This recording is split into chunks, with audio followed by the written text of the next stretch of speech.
Hello, welcome back to another video. My name is Gemma and let's talk about a book that should absolutely be getting more hype than it is currently receiving.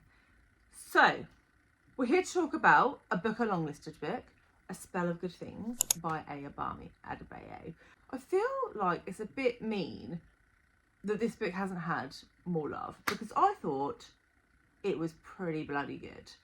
This is set in Nigeria. We're following two different characters, two different narratives. A young boy who is growing up in poverty. His father lost his job due to some of the political stuff going on at that time. And so his parents are struggling to pay for food, school bills, clothes.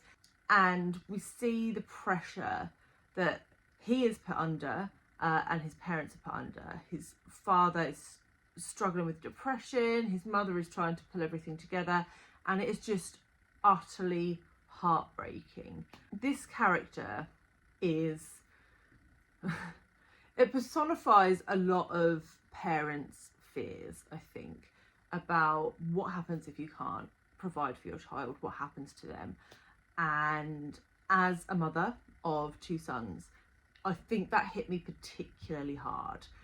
So we have that narrative. Then we're also following a young female doctor who has grown up in a very affluent family, so a completely different socioeconomic class.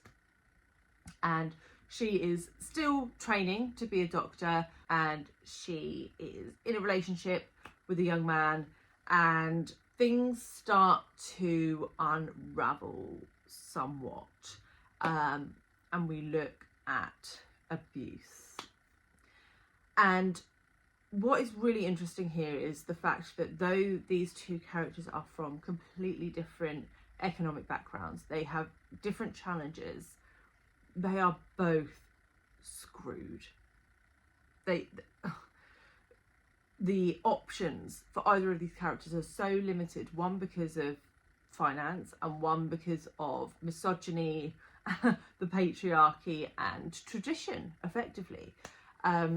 And so we see these two characters and they are passing in some ways through this city. You see their stories come very close and then go off again, and come close and go off again. And it was really fabulous to read how closely aligned these two lives can be and how disparate they can be at the same time. And I thought Ayobami did such a beautiful job of conveying that in her writing. Both narratives were completely compelling. When you were with one character, you didn't want to be with the other one, and vice versa. But this sort of back and forth really sort of made you do some mind gymnastics and be like, whoa, okay, so, you know, regardless of whether you have money or whether you've got this or whether you've got that, you know, the odds are stacked against these people. One of the criticisms I've seen is that these are two very disparate storylines. They do converge towards the end, and the sort of last third of the book is quite explosive in the events that occur.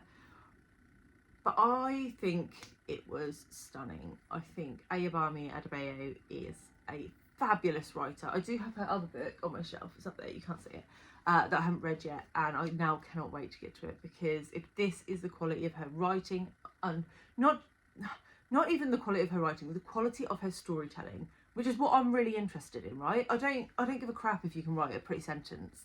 I want to feel something. I want to be connected to the characters. I want to be connected to what's happening in their lives, and you will 100% get that in this book.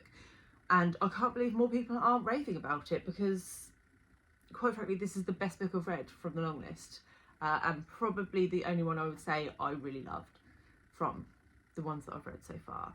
So in conclusion, if you're not going to pick up any other book from the long list, I would recommend this one. I still have 5 to read, so we'll see.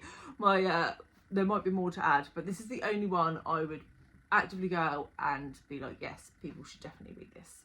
So take from that what you will. If you are interested in seeing the books that I predicted to be on the shortlist this year, I will put that here. And I will catch you all very soon with another one.